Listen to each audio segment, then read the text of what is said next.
नैहरा के मिलल हा पलाई के पलंग करे चोय चोय करे चोय चोय पार्टनर भाभी होई देखा सब बतिया खाती कितना पगलाल बिया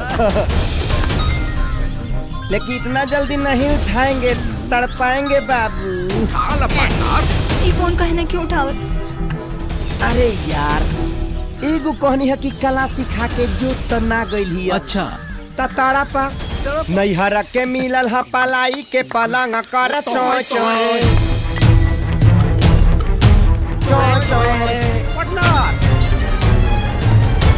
और तड़पा जाने मन हो देखना तड़पाओ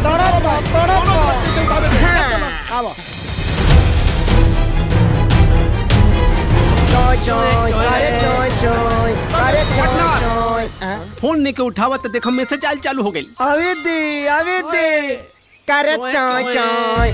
जल्दी से चला, कपड़ा बदले के बाद।